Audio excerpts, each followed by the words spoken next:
The plane had barely left the runway when the quiet murmurs of first-class passengers turned into mocking chuckles. A wealthy businessman in a tailored suit, his diamond cufflinks glinting under the cabin lights, leaned back with a cruel smirk as his eyes fell upon the sight that he found too out of place. A young black mother, carrying her little boy with one arm while struggling to fasten her seatbelt with the other, had just stepped into first class. Her clothes were simple, her shoes worn, and her hands rough from years of hard work. To him, and the others who whispered and stared, she didn't belong there. He laughed out loud, the kind of laugh that wasn't warm or friendly but sharp, slicing through the air like a knife meant to humiliate. But what none of them knew, what not even she had imagined, was that this flight would become the stage for a revelation so shocking that even the captain himself would break protocol with an emergency announcement. And by the time the wheels touched down again, no one on that plane would see her the same way. If you believe in kindness, dignity, and second chances, please take a moment right now to like this video, share it with someone who needs hope today, and subscribe to our channel so we can keep telling stories that inspire change. Her name was Maya Thompson, a single mother who had fought harder than most people could ever imagine. Life had never been gentle with her. She had grown up in a neighborhood that the world had forgotten, where sirens replaced lullabies and dreams were often crushed before they had a chance to grow. Her mother worked 3 jobs, her father gone before she could say his name. Yet Maya, with a heart that refused to surrender, had promised herself that she would rise. Still, rising was never easy. She had taken jobs that broke her body but never her spirit, cleaning houses, waiting tables, scrubbing office floors when the world was asleep. Every coin she saved went into 2 things, her son Caleb's education and the dream she carried silently in her chest. A dream that no one knew, because she had never spoken it aloud. She wanted to create something, to lead something, to be more than what the world expected her to be. And today, as she clutched her little boy's hand on that plane, she was closer than ever to stepping into the life she had envisioned.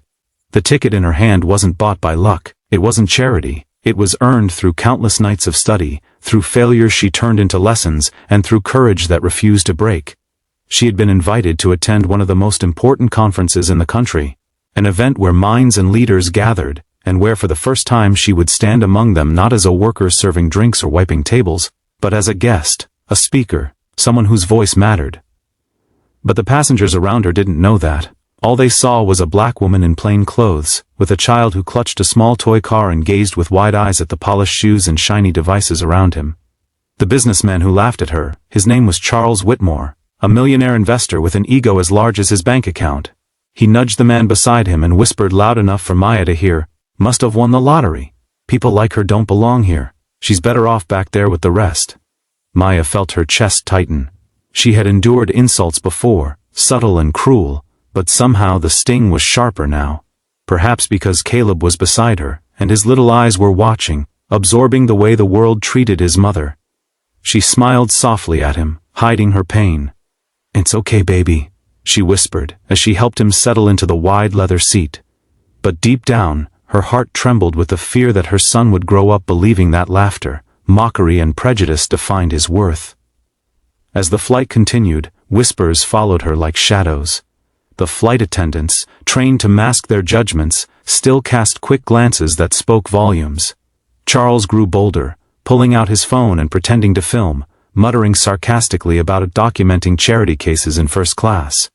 A few passengers chuckled, while others looked away in discomfort. No one defended her, no one.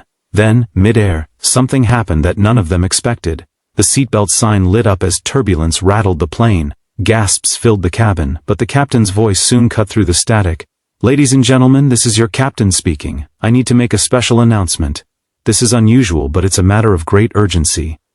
The murmurs quieted. People exchanged confused glances. Charles raised an eyebrow, annoyed that his wineglass had spilled a few drops onto his designer shirt. The captain continued, his tone serious yet filled with respect. "We have an honored guest on this flight, a passenger whose work has saved countless lives and changed the few. Tour of medicine. She is not just a passenger, she is a hero. And it is my duty to acknowledge her presence on board. Ms. Maya Thompson, on behalf of the entire crew and every life you've touched, we thank you." The cabin went silent. All eyes turned to Maya, who sat frozen, clutching Caleb's hand in disbelief.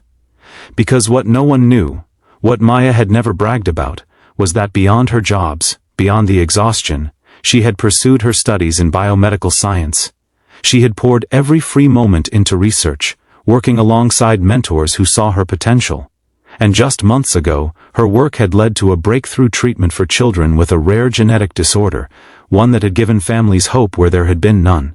That was why she had been invited to the conference. That was why her ticket was first class. Not bought, but given in recognition of her achievements. The cabin erupted in applause. Passengers who had ignored her now leaned forward, clapping with genuine admiration. The same flight attendants who had looked at her with suspicion now smiled with pride. But the loudest silence came from Charles Whitmore, the millionaire who had laughed the hardest. His face turned pale as the reality sank in. He had mocked not a charity case but a pioneer, not someone beneath him, but someone far above the shallow life he lived. Maya's eyes filled with tears, not because she needed their applause, but because in that moment she felt something shift inside Caleb.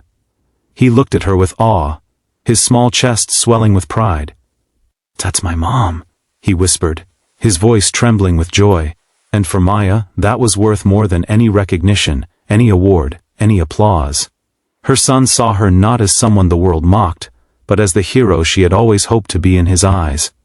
Charles, unable to bear the weight of his shame, leaned forward and muttered an apology, his voice shaking. But Maya didn't respond with anger. She simply turned to Caleb and said softly, "Always remember, son, never judge anyone by where they sit or what they wear. You never know the battles they've fought, or the lives they've touched." The rest of the flight was quiet. The same passengers who had whispered now offered help, offered smiles, offered respect, and when the plane landed, Maya walked off, not just as a mother, not just as a passenger, but as a symbol of dignity that no prejudice could erase. Her story would not end there. The conference would amplify her voice, her research would save lives, and her journey would inspire countless others who had been told they didn't belong. But for her, the greatest victory was simpler. She had shown her son that dignity is not given by wealth or status, but carried inside, unshaken, even in the face of cruelty. If this story touched your heart, please support it by liking the video, sharing it with your friends, and subscribing to our channel so we can keep bringing you powerful, true-to-life stories like this. And before you go, we have a special request. Please comment below with the words, "Kindness wins," if you believe that respect and compassion should always come before judgment, because in the end, Maya's journey is not just her story, it is a reminder to us all, never laugh at someone's struggle, for they may be carrying a greatness that the world has yet to see.